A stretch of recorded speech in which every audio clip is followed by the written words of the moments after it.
Salam hər kəsə dəyərli izləyicilərim. Kanalımdakı abunəçilər artıq məni paylaşdığım qısa videolardan tanıyırlar. Bu kanalda mən sizə öz çəkdiyim təbiət mənzərələri, hikmətli sözlər və insanlara qatqısı ola biləcək fikirlər paylaşıram.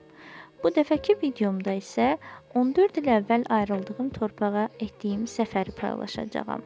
Şarkı Beynəlxalq Havalimanına xoş gəlmisiniz. Havanın hərarəti müsbət 15 dərəcə Selsidir. Təhlükəsizlik üçün sizdən xahiş edirik. Kapitan qorucu kəmərləri bağlayın. İşıq tabutunu söndürənə qədər yerinizə yerləşin və qorucu kəmərləri bağlı saxlayın. Bu torpaq mənim boya başa çatdığım Naxçıvandır. Mən Naxçıvanın Kəngərli rayonunun Qıvraq qəsəbəsində böyümüşəm. Bu isə mənim təhsil aldığım məktəbimizdir. Küçəmizdən görsənən Ağrı dağ mənzərəsi insanı valeh edir. Küçələr, döngələr, mənzərələr ilk günkü kimi yadımda idi.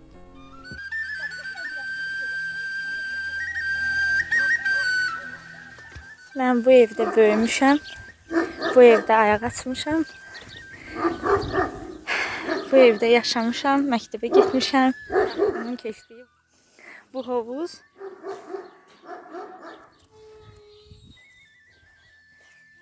Gəlmək olar.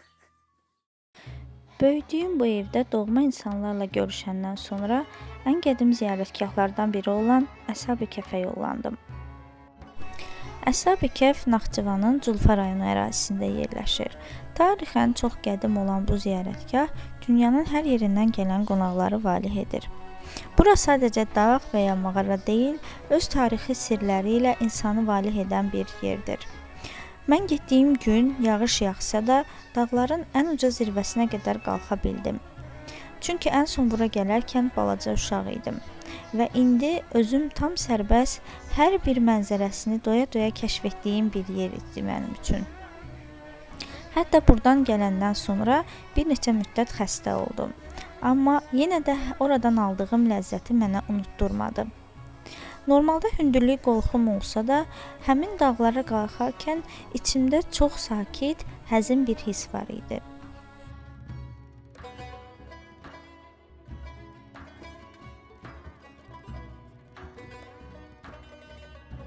Bu gördüyünüz dağlar sanki əzəməti ilə insana nə isə demək istəyirdi. Bəlkə də bu tarixin, keçmişin neçə illərdir bu dağlar arasında sıxışıb qalan səsi idi. Hava yağışlı olduğu üçün ətrafda demək olar ki, bizdən başqa insan yox idi. Bunun özü də xüsusi bir gözəlliyi idi. Bəlkə də belə bir fürsət heç vaxt əlimə keçməyəcəkdi. 14 il sonra ilk dəfə bura gəlmək və bu mənzərə ilə baş-başa qalmaq mənim üçün ən unudulmaz xatirələrdən biri idi.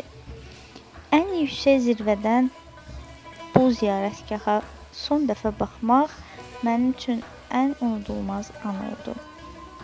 Ümid edirəm ki, bir daha bu torpağa yenidən yolum düşəcək və heç zaman buraları unutmayacağam.